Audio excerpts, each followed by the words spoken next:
Hey y'all, today we're going to be processing these apples that I've got before we head out. I know they're not going to make it till we get back, so I've got to get them processed like now. So what I've got is this bushel of apples, and I'm actually going to be doing a lot of applesauce. I'm going to do a couple of jars of apple slices for Matthew, so wish me luck and let's see how we do. Okay, y'all. So I've got some hot water in the sink, and I'm just washing the apples a little bit to get the wax off, and then I'm going to use some paper towels to wipe it off so that we've got all the wax off and the apples are nice and clean before we get started. So right now I'm just coring and slicing. And then I'm keeping the cores into a bucket, and I'm going to take those out to the chickens because they love that kind of stuff. So anyway, that's what I'm doing now.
Okay, so we've got about 16 apples, cored, peeled, sliced in the pot, and 2 cups of water. And I'm going to cook this down until the apples are really soft and we can smush them real easily. Alright, so the next thing that we've got to do is mash the apples basically into sauce.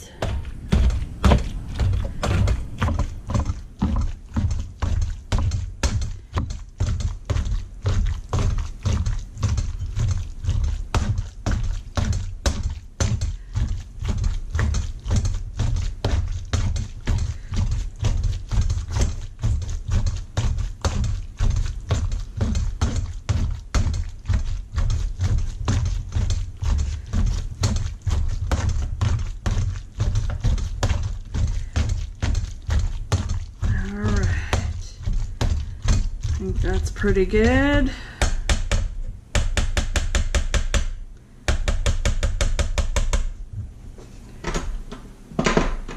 Alright. And then we're going to dump the sauce back into the pot. I never do this without making a mess, so I'm just going to do it.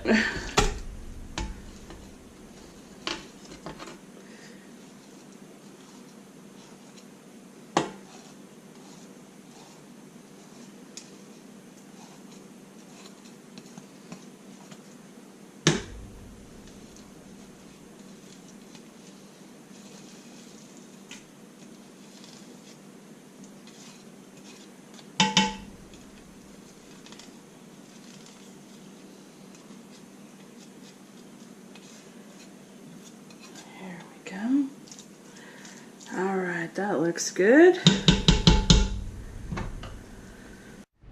Okay, we're straining the apple juice that we got from smushing the pulp of the apple to make the applesauce. and I'm refining it through the cheesecloth a couple of times, and I'm going to turn this into cider probably, but I've run it through once already to get the bigger pulp out, and now I'm just running it through a second time to get any last little bits of pulp that I've missed, so that this will be just pure liquid. I'm sure that there are simpler, easier, well maybe not simpler, but I'm sure there are easier and faster ways of doing this, but this is the way that I've got available to me, so.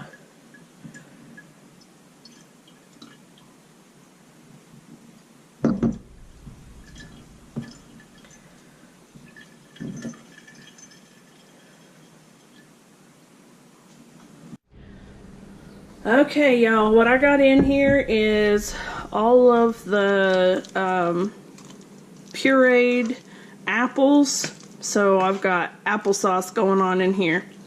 It's pureed apples, it's a little bit of the juice, and it's about half a cup of sugar for this entire pot. We don't need that much sugar at all. It's just a little bit, only because these are Pink Lady apples, so they're sweet, but they have a little bit of a bitter tang to them also. So that half a cup of sugar will kind of get rid of the bite, basically. So what I'm doing is just bringing this up to a boil. And I have in my water bath canner jars, and they're heating up to a boil as well, so that I want my applesauce and my jars to be basically the same temperature. Okay, so you want to make sure that they're relatively close to the same temperature. That keeps it from causing any risk of busting the glass jars open. So, of course, you know, we don't want that to happen. So, I'm mixing this all up, and I'm just going to keep stirring it a little bit to make sure that it doesn't stick to the bottom, and it doesn't burn, obviously, because it's been an awful lot of work, and you would hate to have it burn this close to the finish line. So, I'm going to keep this going until it's ready to pour into the jars. And I'm actually going to put about half of this into jars, and then I'm going to add some spices to the remaining amount of it to make spiced apple sauce.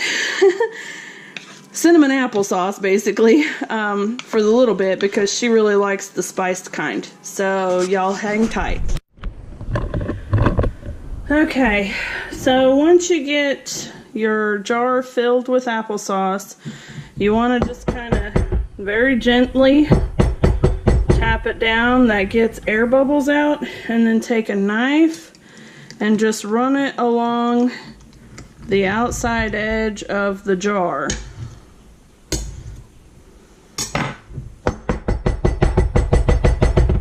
Tap it down some more. And I've got a little bit too much applesauce in here, so I'm just going to take it out. There we go. Okay, make sure I've got all of the air out. Alright, once you've got the air bubbles out,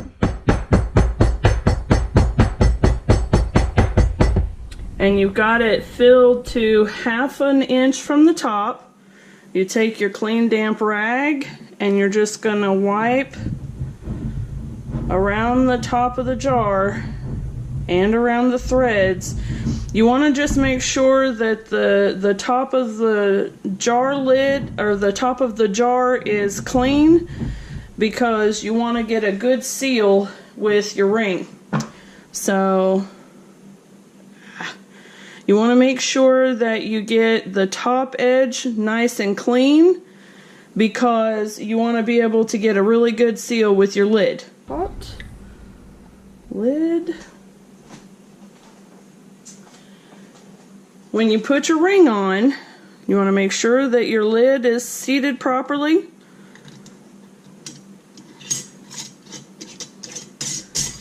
Hand tighten the ring, which means that you want to make sure that it goes on straight, and give it a couple of good cranks until it's tight. Okay? Once you've done that, you're ready to put it back in the water bath. Alright?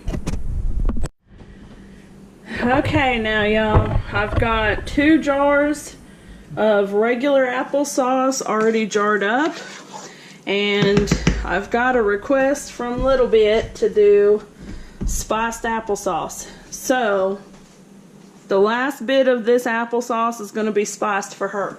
Okay, what I have here is 1.5 teaspoons of cinnamon, 1/4 teaspoon of cloves, and 1/8 teaspoon of nutmeg.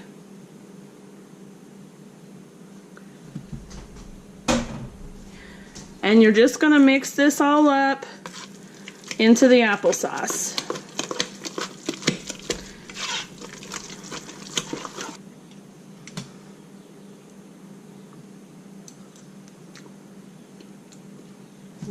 That's good. That's really good, actually.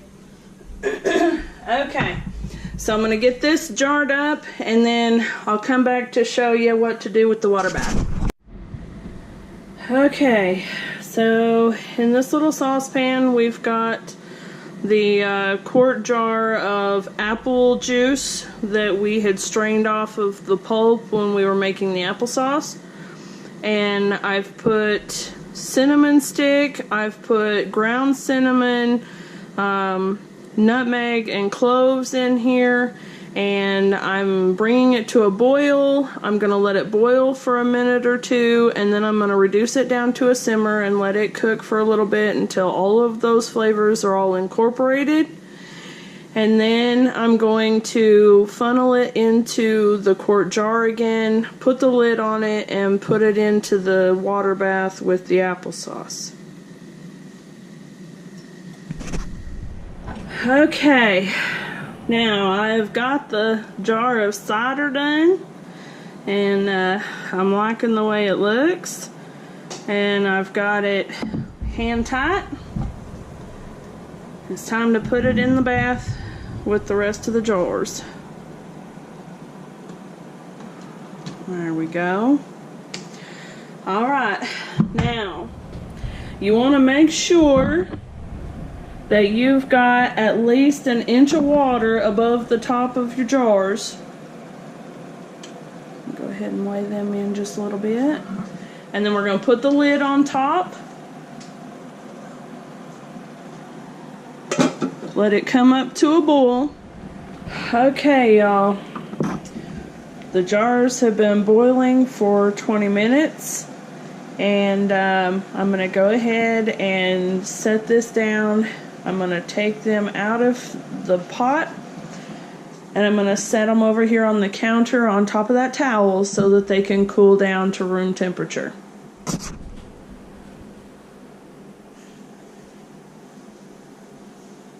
I'm not doing anything to the lids themselves at this point. I'm actually just kind of wiping them off, and I'm just checking to make sure that the jars haven't busted or cracked or anything.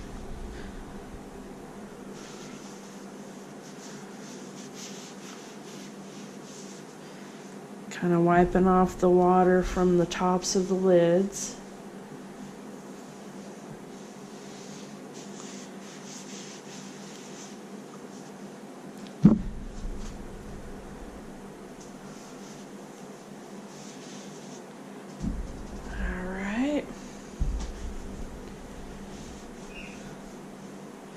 And then here in a bit, we should be hearing the pop, pop, pops from the lids to let us know that they have actually sealed. Okay, y'all, so this is what food storage and food preservation in a flash looks like. You know, we've got to go back home tomorrow, and we had 2 containers of strawberries and a huge bag of cheese in the refrigerator. And so I've cut and sliced and double bagged the strawberries, and they'll go in the freezer. And then we're portioning out the cheese for it to go in the freezer.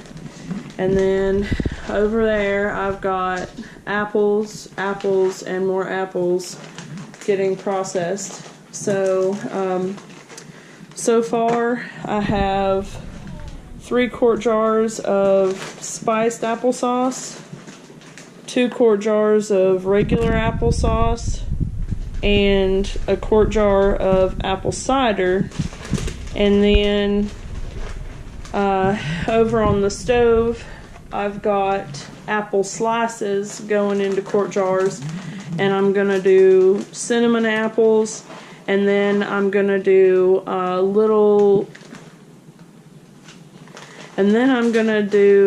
a jar or 2 of spicy red hot apples, which is really good. They're like candied apples. So, and that should finally get me done with all of the apples and the food prep. And then I can get to packing us up and going through the checklist and making sure that we've got everything ready and everything is set up for our farm sitters.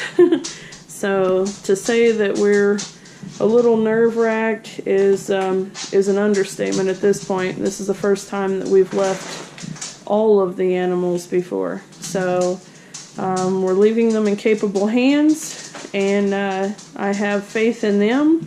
I'm just nervous about leaving them at all. So, alright y'all, this is the last bit of the canned goods. I'll show you what all I've got as soon as I get them laid out on the towel.